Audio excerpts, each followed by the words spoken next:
what is lacking for the first time in several decades is that the consensus that's been associated with our foreign policy has broken down.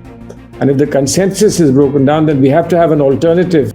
So we very clearly believed that there was to be a common and a unitary voice between India, for India on behalf of the opposition and the ruling party. But unfortunately, that's missing right now. And I just sincerely hope that we can get back to that. You have to be firm as far as China is concerned. I mean, it's a staring game. Let's see who blinks first. So we have to be clear about that. We see Dr. Shashi Tharoor, then Manish Tiwari, Jairam Ramesh. Now, these are leaders who speak in different tones on the foreign policy issues. And it almost appears that the Congress doesn't invariably have a very clear foreign policy. Because of the complexities of events and circumstances, people don't always get a chance to wait and say, well, let's just connect and then find out what is the suitable answer. Well, this is the absurdity. This is the absurdity. When you stand with the government, it becomes soft. And you start accusing the government, it becomes harsh. Now, we are not here to lead into a war between the BJP and the Congress party.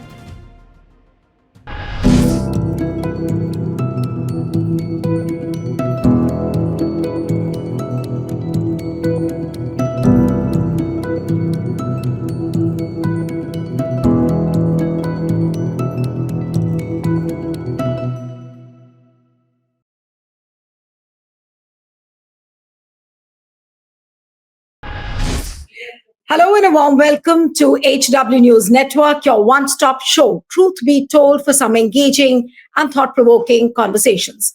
We are living in times when foreign policy, especially India's foreign policy, has become a major challenge. We are having strained relations with countries like America, who are our old allies. We do not know where our relationship with China is heading. Say, for that matter, even the neighboring countries, we are not having a cordial relationship like we used to have in the yesteryears. And during these times when we are looking for answers, there's a book which has come, and that is called India's Tryst with the World. And it is a foreign policy manifesto. Now, interestingly, this book is part of the Rethinking India series, which is edited by none other but Salman Khurshid, who's a veteran Congress leader, former union minister, who's had the portfolio of law and justice, minority affairs, and also external affairs. And currently now he's heading the foreign affairs department of the Congress party. Mr. Khurshid is there with us. Thank you so much for joining. It's a real pleasure having you on the program, and a big congratulations. Now you are heading a department which is so important. And fortunately or unfortunately, our domestic politics also seems to be entwined now with the foreign policy. So this particular book, which has come at a time when we are looking for some very serious answers, this book is called a Foreign Policy Manifesto. So are we having some immediate answers, according to you, or does it need a total recalibration as far as our relationship with America or China is concerned? Well, I think the second part of your question is more relevant, frankly. A recalibration, back to the drawing boards, particularly since the government has... It'd be sad to say that I'm not very clear about what their foreign policy is, but in dribs and drabs, what one gets to understand their foreign policy, it has a lot to do with repudiation and rejection of everything that went as foreign policy for many, many years that other governments were in power, including the Congress government. And I say other governments advisedly, because even their governments closer to the present dispensation have been in power during these years since independence. And much of that has been given a go-by. Certainly rejection of arrangements like the NAM movement. It may well be that time has changed, and therefore events have overtaken us, etc. but the principles remain valid, and the principles on which our foreign policy was based, including the principles that were relevant for NAM, have been repudiated, specifically repudiated. And we are told consistently, that we made serious mistakes in the implementation of our foreign policy, and those mistakes are now coming home to roost. So, this is unacceptable to us, clearly unacceptable to us. We believe that much that we have today in the world has to do with both our domestic policies in India, as indeed the foreign policy that we pursued since independence. But since that's been rejected in entirety, virtually in entirety, we have to get back to the boards to start working on whether, as a consensus, we can find a new foreign policy for the country, or if there is not to be any consensus. And that, I think, has to be underscored, that what is lacking for the first time in several decades is that the consensus that's been associated with our foreign policy has broken down. And if the consensus is broken down, then we have to have an alternative foreign policy.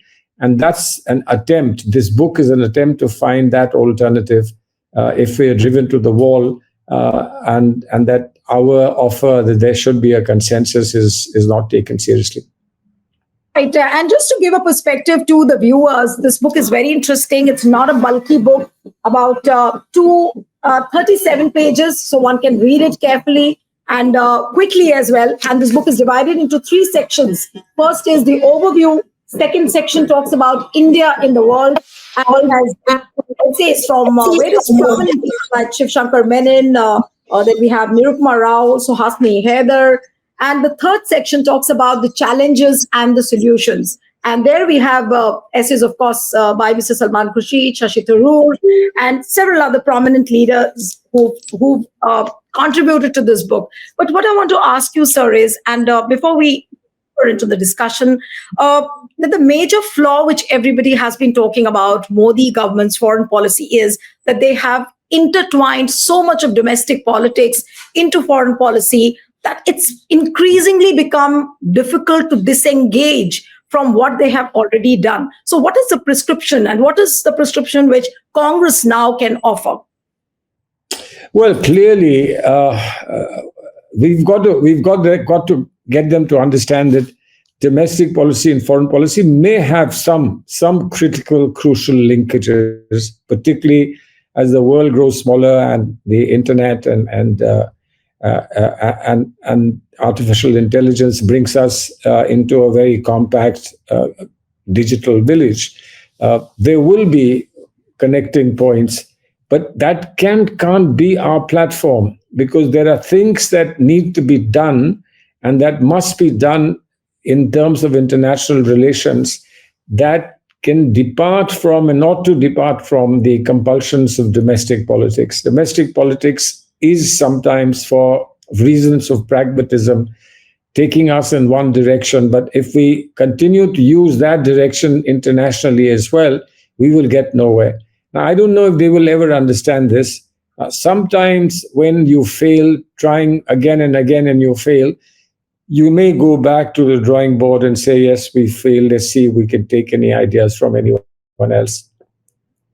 Government of India should be willing to take ideas from the opposition, particularly the opposition that has ruled this country for a long time. We did when they had very little experience in foreign affairs. We ensured that they were kept on board. Every time the Prime Minister did something important internationally, he would come back and brief the opposition leaders. When I went to, as Minister of State, I went to the Human Rights Commission on the issue of Kashmir, Jammu and Kashmir. I didn't lead the delegation. I was the second person in the delegation. It was Mr. Atal Bihari Vajpayee, who was the leader of opposition, who led the delegation to Geneva.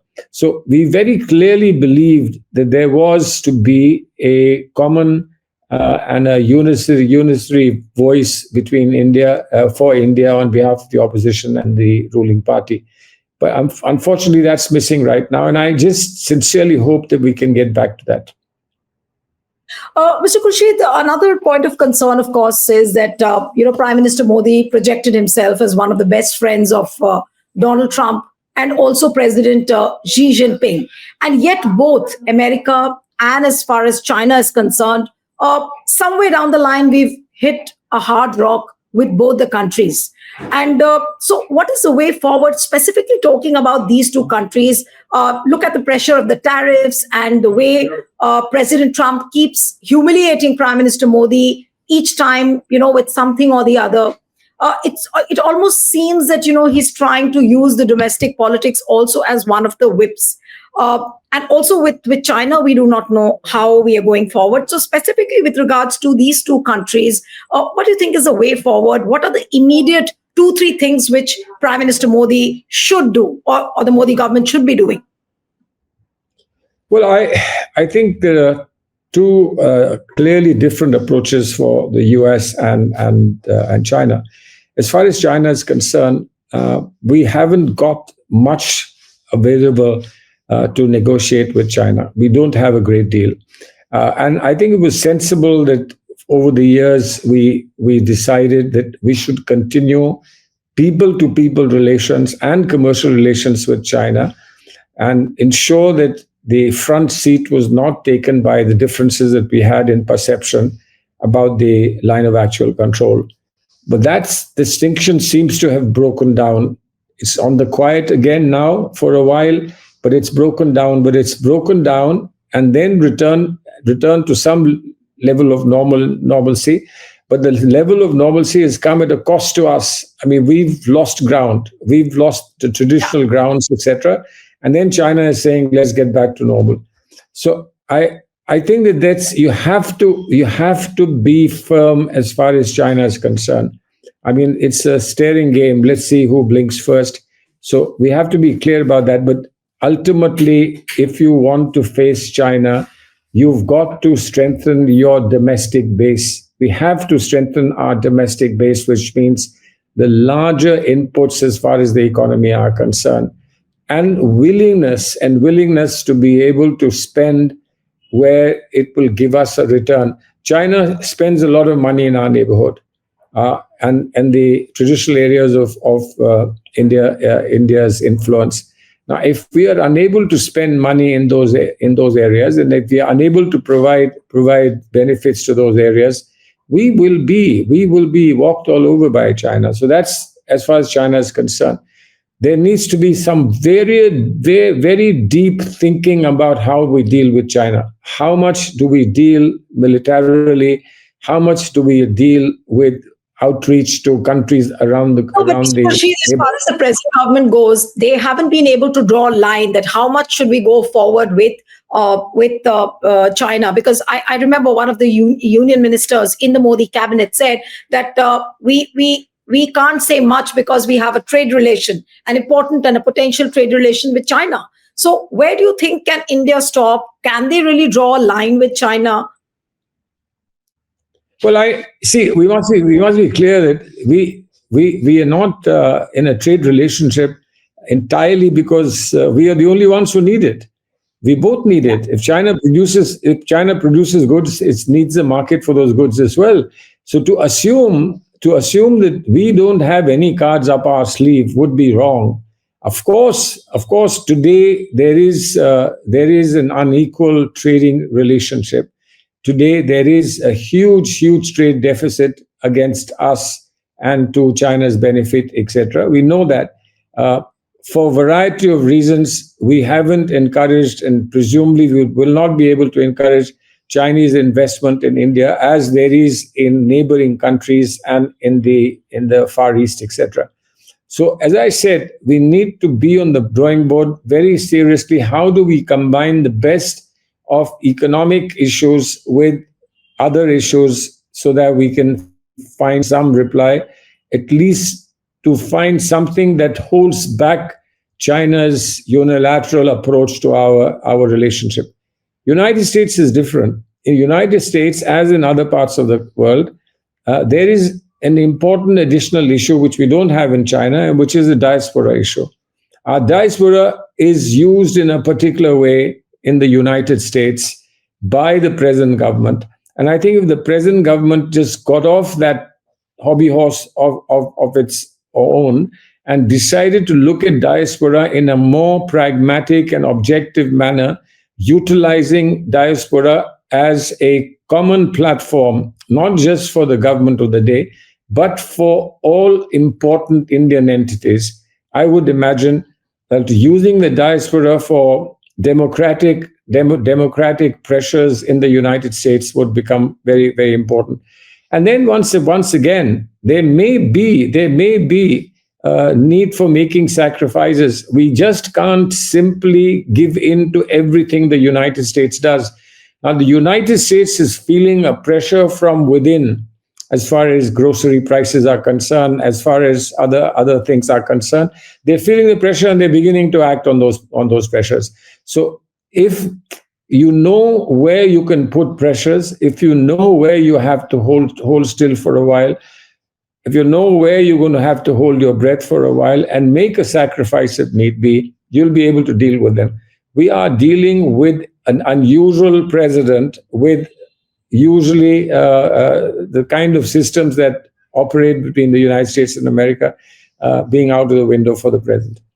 But Mr. Khurshid, you feel that when it comes to America, we've just surrendered, we've prostrated before Donald Trump to such a scale that it looks almost impossible for Prime Minister Modi to say anything, to object anything. No, I just think that the style of foreign affairs or conducting foreign affairs in a personalized style, doing it person to person, no matter how important that person may be in either of the countries, is different from developing relations between countries. I think people to people relations is very important, but person to person relationship may not be enough of a substitute. It probably provides a cutting edge at critical moments. And if there are special relationships between leaders of two countries, of course, that's an added advantage. But you can't give a go-by to standard policy affairs, and you can't give a go-by to the important operators and assets of foreign policy simply because you have a personalized good relationship, particularly where the impact of that personalized good relationship hasn't been very positive, at least till now. Mr. Khurshid, you spoke about the Indian diaspora. In fact, BJP has taken great care to nurture and cultivate the Indian diaspora. In fact, now, for that matter, even RSS is now hiring lobbying firms, to put their point across and to make themselves acceptable. But what we see that in Congress, because I'm going to be asking you some tough questions on Congress as well, that when it comes to Congress, what we see Rahul Gandhi doing is that he speaks at universities. But why can't the Congress also cultivate the foreign parties or work with the Indian diaspora more strategically? And now that you are at the helm of affairs and now you're the chairman of the Foreign Affairs Department, what do you think can really be solidly done, so that Congress also starts to nurture the diaspora in the same way? Well, I'll admit to you that after we lost office in India, we were preoccupied with rebuilding the party and the party base across the country. And there have been obviously several setbacks. We recover from one, and there's another setback, then we recover from that. So that cycle, unfortunately, has continued. And therefore, we did lose sight of our foreign policy and outreach objectives. It's only last year and the year before, I can assure you that we will be giving it the highest priority. One, that obviously not being in government, when you have a Pravasi Divas in India, we don't have the same access as we obviously had when we were in government.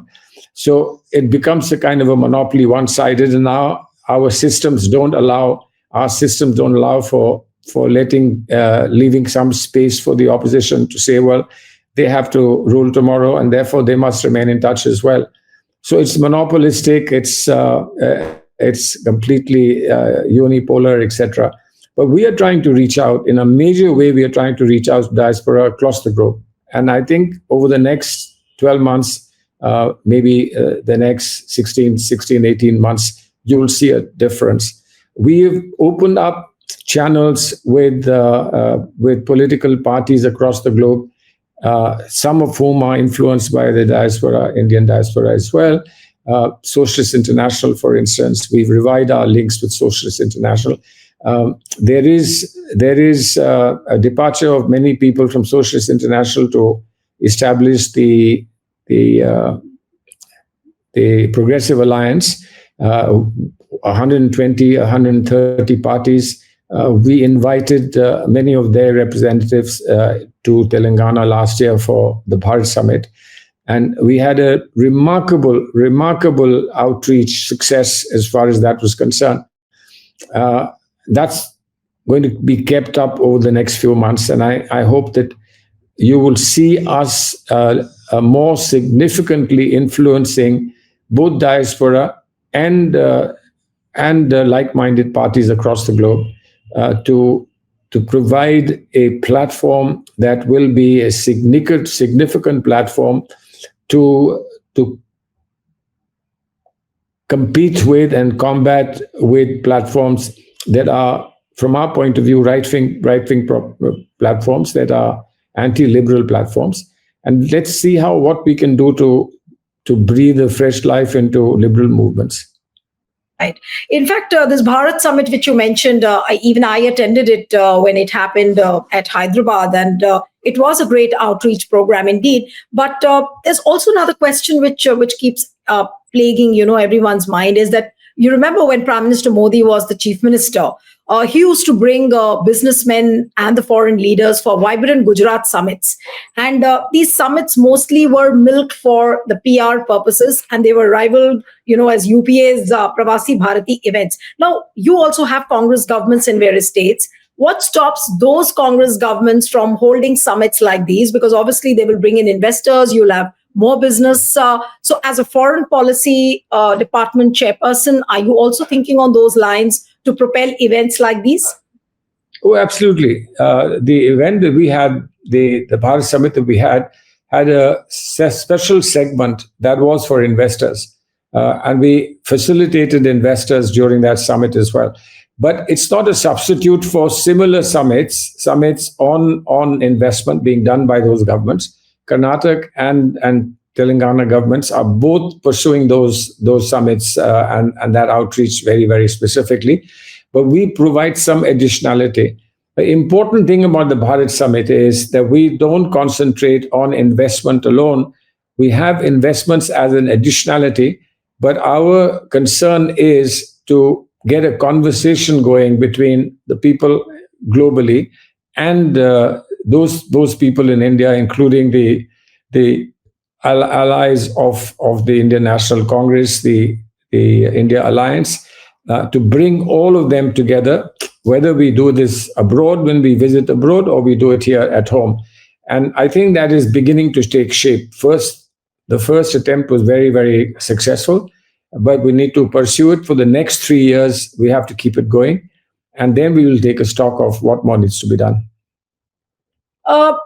When you talk about foreign policy, Mr. Khurshid, especially in your party, we see Dr. Shashi Tharoor, then Manish Tiwari, Jairam Ramesh. Now, these are leaders who speak in different tones on the foreign policy issues. And it almost appears that the Congress doesn't invariably have a very clear foreign policy. Now, what's being done to fix this? Because if you have a policy prescription, if you have a foreign policy prescription, obviously you can't have leaders talking in different tones. Manish Tiwari says something else, Jairam Ramesh says something else, then Shashi Tharoor will say something else. Whatever thing they have in their mind, but don't you think that this unanimity part of it needs to be addressed? Well, that's true about all policies of any party. It's true. Even if we are speaking on some priority programs within the country, or we're talking about some political positions to be taken in on the domestic front, etc., we obviously must speak in the same voice. But because of the complexities of events and circumstances, people don't always get a chance to wait and say, well, let's just connect, and then find out what is the suitable answer. So what we are trying to do is, now that the new department has been set up, to have a group at least of 10 or 15 leaders from across the country who are constantly given information and find on whose thoughts and words are fine-tuned, so that you can get a single point of view resonated. But what we are hoping will be possible also is that our top leaders will find time, apart from the time they give to meeting with individuals, groups, traveling abroad, meeting with people there, etc., to actually have particularly chosen moments in which they would speak their mind on foreign policy. So instead of it coming in sort of drips and drabs all over the place, it comes at one go, that this is the once a year or twice a year, this is the final position on foreign policy that's come from the Congress. Then all of us will automatically begin to resonate the same idea. Yeah. I'm doing your interview, Mr. Khurshid, at a time when, the opposition again seems to be going on the back foot because of Bihar elections. So I'm really tempted to ask you 2-3 questions regarding that. And I'll begin with the bomb blast, which recently happened. Now, forget the Prime Minister, who initially we were told by the party that apparently there will be no celebrations. Then again, we saw the Prime Minister waving his gamcha and making his victory speech, which is much usual about the BJP. But what I want to ask Congress at this point of time, and I think you'll be able to answer that why cannot the Congress party push the Modi government to act against Pakistan in matters like these? Every single time we see something like this, whether it was Pathankot, whether it was Pulwama, whether it was Bengaluru, why Congress is not able to push the country against Pakistan? See, it's not a matter of why are we not able to push the country against Pakistan. Pushing the country means pushing the government. Pushing the government. I think it's important. I think it's important that when something heinous like this happens, you've got to take a breather and give the government a chance to take a position that it ought to take, it should take. And then come in with either support or questioning of that position. Now, I think sort of shooting from the hip just after something happens and not giving the government a chance will be very unseemly. So, of course, there will be. I interrupt you, Mr. Khurshid, but it also gives out a perception that Congress is going soft on matters of national security. That is what people start discussing. Well, this is the absurdity. When you stand with the government, it becomes soft. And you start accusing the government, it becomes harsh. Now, we are not here to lead into a war between the BJP and the Congress party. What we have to do is to protect the sovereignty of our country, the safety of our citizens, and the status and stature of our country. That's what we have to prevent. Now, there were differences. In Operation Sindoor, we stood by the government. We stood by the government in the operational part. Subsequently, there were questions that were raised by everybody. Any thinking person would raise questions. And I believe there are limits on how much you can ask, but you can certainly ask something if you're even in a democracy. All that will happen. Now, why did we therefore say, let's get quickly into Parliament so that all this can be discussed threadbare and you can get the support that you want? Why did we say that? We said that because ultimately whatever action has to be taken in a country must have support across the board, across political parties, across the aisle. And therefore we said, let's have a parliamentary discussion instead of shooting out at random in order to make things more difficult for the government. So what I would plead with people is to understand that we are there with full strength to support the government, for the government to do the right thing that is called for to do in these circumstances, but without making yourself vulnerable to the sort of things that happened after Operation Sindoor. We still don't have a lot of questions answered.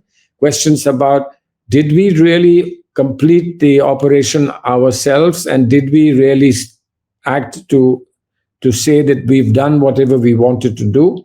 leaving to future in terms of whatever plans we may have?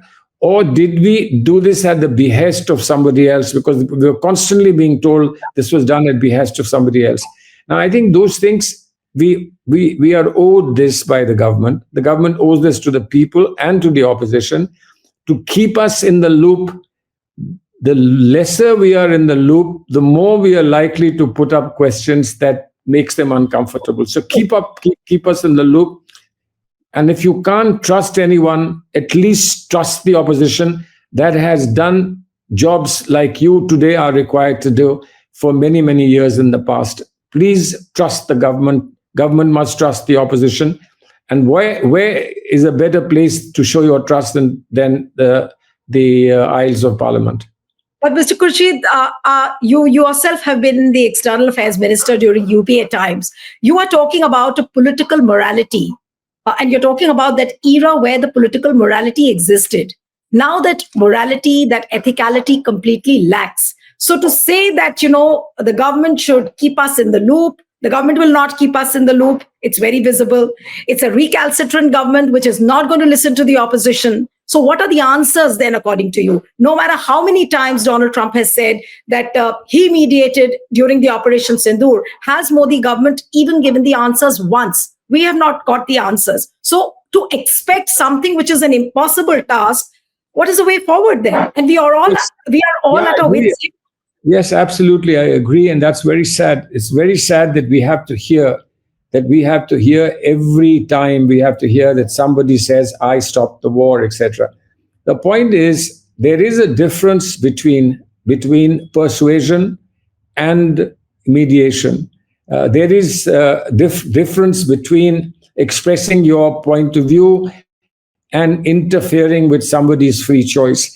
Now, all these things could be made bare, could be explained very clearly to the opposition, if not the entire opposition, at least to those select people who have deep experience of strategic matters and of having looked after the affairs of the country. At least to those people. We did this during our government. Why can't they do the same in their government? The point really remains is that it would be a sad day that we have to give up on our government to say they're not capable of looking after the interests of this country. That would be a very, very sad day. Why push us to be saying something like that? It's fair that a party, no matter how strongly it feels in opposition, is at least inclined to give the government a chance to come clean and tell us what it intends to do. But you're right, nothing like that has happened. There have been several days since the explosions. Nothing like that has happened. Now, you can start bickering and saying that you don't use the word P, we don't use the word P, etc., etc. But that's not how serious countries operate. Exactly. Whatever is the word that is to be used must be made clear. And wherever you can't use a word, that also you must make clear why you are being careful and you're being cautious. But again, a conversation within the country, a conversation with the opposition is a prerequisite of our being able to take a very strong stand against any country that is inimical to our own future. Even though we are talking about the foreign policy, but Mr. Khurshid, if I don't ask you about the Bihar election results, I think this interview will remain incomplete. What are your thoughts at the results? And there is a general perception, or a feeling rather, that the opposition is on the brink of risking its existence, because Prime Minister Modi's speech, the victory speech, if you remember, he said that the waters from Bihar, or the Ganga water from Bihar, is now going to flow to West Bengal, indirectly and obliquely hinting at the fact that the opposition, the journey of decimating the opposition continues from Bihar. And now you have several weapons in hand. You have an election commission which is completely surrendered. You have a weapon like SIR, which is going to be unfolded in the entire state, or without, irrespective of the fact that the matter is still pending in the Supreme Court. Nobody is bothered about the constitutional validity of it, but the weapon has been unleashed on the entire country. What would you say? And what is the meaning of having elections like these then? Well, see, it is important that once an election result of the kind that Bihar has given us is made apparent, it's important that a collective view be taken by the party and voiced by the leadership of the party. And in our case, that voicing of that collective opinion should come from India Alliance. And I believe that our leadership is in the process of being in constant contact with the India Alliance. Some voices are being heard, stray voices are being heard from various parts of the India Alliance, but I don't believe that the top leadership of India Alliance has yet consulted and conferred and then come up with a completely serious plan to go ahead and how to move ahead. I think the election. If you talk about the speed and the scale of India Alliance, it looks very, very sluggish. Now look at Mamata Banerjee, what she said yesterday, that the leadership of India Alliance has to change. Even your party had a review meeting yesterday where KC Venugopal, Mr. Kharge, and several other leaders were there. And Mr. Venugopal came out and he said that we'll come out with a report maybe in a week's time or 10 days. Now, I don't know when that report will come out, but there is a feeling that there is no serious introspection happening within the Congress. And we are also bothered about that because Congress is a principal opposition party. It has to take along so many other parties. I don't know what's going to happen to India Alliance in entirety. But what's really happening within Congress? Is there any serious introspection? Why things are going wrong? Look at the numbers which Congress has got in Bihar. It's almost like completely wiped out. Yeah, I know. I know it's very distressing and very disappointing. But those of us who understand specific dimensions of how that election seems to have unfolded may be able to at least say to ourselves that we know what's gone missing and we can put it right. For somebody on the outside, it may appear like a complete uncharted disaster, but I'm just saying that for those of us who are aware and familiar with what did happen are able to say that we know where we need to go. But for me, as indeed any other political leader of our party or from any other part of the India Alliance, somebody speaking out their mind at this point of time would be extremely unfair till we are called by our own leadership to say, well, do you have any thoughts to give us? We've put together the thoughts that were available and we've come to a prima facie conclusion. Do you want to add to this? And we will then add to it. I think it's important. You may feel that 1 week is too long a time when politics takes such a turn. Perhaps so. But you should give us a little time so that we can come back with a considered opinion. I can tell you one thing very clearly, that we have no intention of curling up and going to sleep. We are going to be here. We are for the entire distance. We have to be, a lot of us are concerned about what happens to our party tomorrow, but a lot of us are obviously concerned about what happens to us as parts of that party. And therefore, if anybody has a sincere interest in ensuring that we address these problems, each one of us has that interest, and we will let you know as soon as possible. My two last questions before I wind up the interview. And the first one is that, there is a feeling that Rahul Gandhi is moving at a great speed. He's trying to make the right noise. He's trying to pick up issues, whether it is Adani, whether it is vote chori. But Rahul Gandhi is at a great speed. But the party, the other leaders and the entire party in general is not able to keep pace with Rahul Gandhi. Is it so? Well, see, this is something that you would obviously, if you had the chance, have to ask him, because he's leading from the front. And how does he feel? Are we behind him, able to walk fast enough? Because when he did the yatra, it was both symbolic and also a substantive yatra. And he saw people march with him. He saw people move across 2,900, 800 kilometers, etc.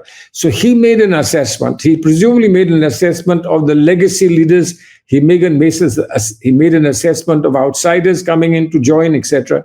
And I'm sure that he does that all the time. And therefore, that will be reflected in the quality of leadership at different levels that the party will show over the next weeks and months and years, etc. to come. But I think we know what our responsibility is when you have a leader moving with alacrity, you have a leader moving fast, but you just have to move fast as well. And if you can't move fast enough, then you just have to excuse yourself and step out of the race. But it is a very important moral responsibility that when you have a leader who moves that fast, that you try and keep pace with them. But Mr. Khurshid, whenever you have a malignant organ in your body, what happens? You go to the surgeon, he operates upon and he extracts that organ. There is a feeling within your party that, and you talk to the mid-level and the junior rung leaders, there is a general, a sense of discouragement. They feel that, very incompetent people are sitting at the top. They have no jobs to do, but they are unnecessarily dragging the party to the failure. A bad workman quarrels with his tools, isn't it? I mean, find me a party that has not done well anywhere in the world and which keeps saying that, look, we've done very badly, but we've got the best machinery going. Obviously, you ask questions if you're not doing well. You ask questions. The point is, what is the manner, the place, and the purpose for asking those questions? And at least to show a sense of responsibility towards your leader, let us not forget that despite anything that anyone might feel, there's a tremendous amount of groundswell support for our top leaders. And I think we could be grateful for that it could be worse if there wasn't the same kind of enthusiasm and support for them. We would be in great trouble. So at least there is something to write home about, that we have a sense that these are the people who brought us out from the brink, not once, but many times over. And they're the ones who will sustain us through these difficult period and this difficult time, and we'll get back to where we belong. Definitely. I mean, I also have great respect for the opposition, because opposition means the voice of the people. We do ask questions from the government, but there are crucial times when you need to ask those questions from the opposition as well. But I'll end up this interview here. And once again, a big congratulations to you on this wonderful book, which has its subheading as a foreign policy manifesto. So good luck to you, sir. And we hope to see a lot from your department as well. Since you've offered so many prescriptions, we'll keep looking forward to you. Thank you so much, Mr. Khurshid. Thank you. Thank you very much. Thank you. Thank you very much. Thank you.